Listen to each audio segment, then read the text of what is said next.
class, we are going to discuss about the application of chemistry in the field of cosmetics, clothing, and medicine and cleansing purposes. The use of chemistry in cosmetics is huge. Some compounds which are commonly used in cosmetics are known as zinc oxide, iron oxide, and talc.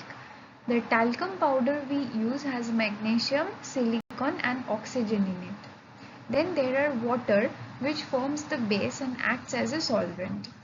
Then there is titanium oxide, which is a natural pigment powder and it provides sun protection. We use sunscreen lotions which have SPF in it, so the titanium oxide is in the sunscreens and it provides sun protection. Oxides of zinc and iron provides variation in color to the cosmetics. The lipstick and the eyeshadows, everything has diverse colors, and the oxides of zinc and iron are responsible for providing this color.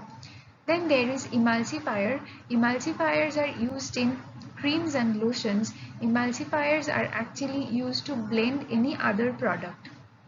Then there are preservatives used in cosmetics, which are used to extend the shelf life of the cosmetic.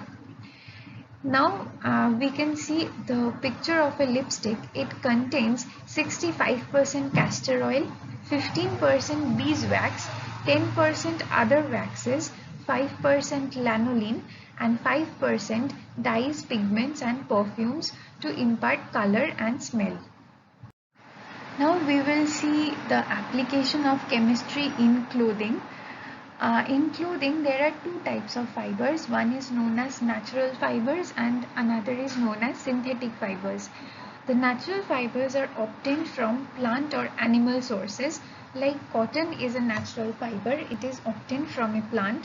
Silk is a natural fiber, it is obtained from silk moth. Jute is a natural fiber because it is obtained from jute plants. On the other hand, synthetic fibers are man-made.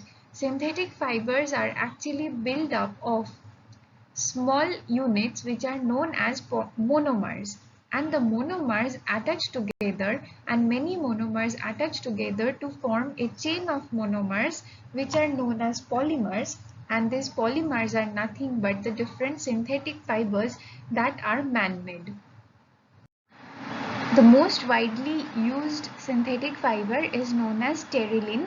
It is a mixture of polyester and cotton. Now we know that cotton is a natural fiber, but polyester, it is a synthetic fiber. We know that the synthetic fibers are made up of many monomers which give rise to polymer.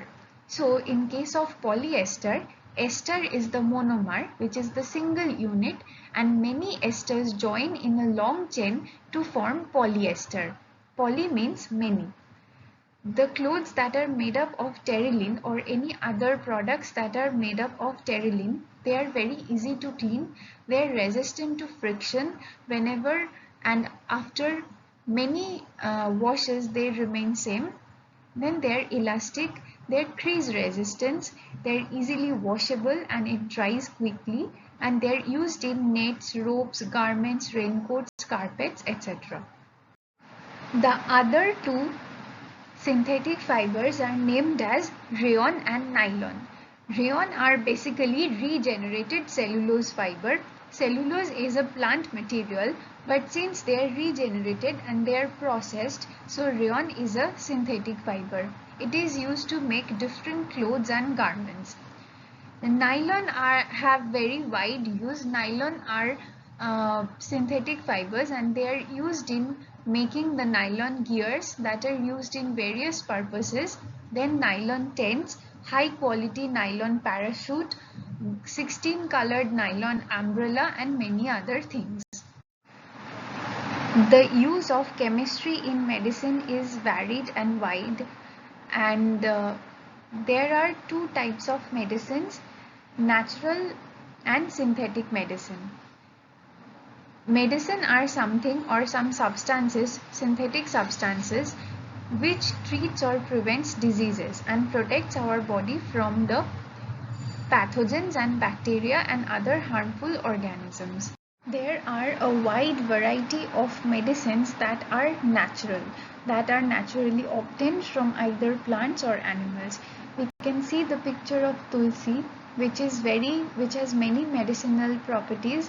Then there is turmeric, then amla, ginger, uh, cloves of garlic, cinnamon sticks, then pepper. They all have medicinal properties and they all have certain chemicals in them which help them to impart their medicinal properties. We will look at some very commonly used synthetic medicines and their use. The first very common synthetic medicine is aspirin. It is used in pain, fever and inflammation. It is also given after heart attack. It reduces the blood clots and it is very widely used for infection in children. Then there is paracetamol. It is the most basic medicine that we take in pain and fever. It is also used for reducing back pain and headache. It can also be taken in common cold.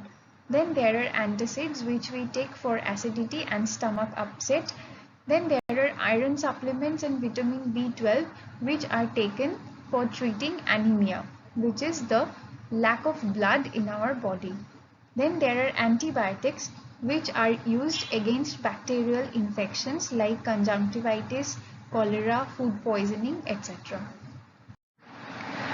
The use of chemistry in soap, detergents and stain removal is very wide. In case of soaps, the chemical used is vegetable oil, animal fat, sodium or potassium hydroxide and different colors.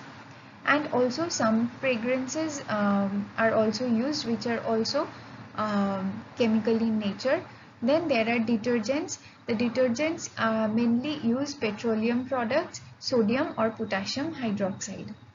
Then there are some stain removers which have some certain chemicals in them, like lemon juice. Lemon juice has citric acid in it. It is used for removing stains from fabrics. Then there is hydrogen peroxide. It removes stain from fabrics as well. There is glycerin. It removes stain from woolen materials. There is sodium hydroxide. It removes grease and oil and it is also used as a drain cleaner. The next thing is boiling water. It removes fruit juice stains.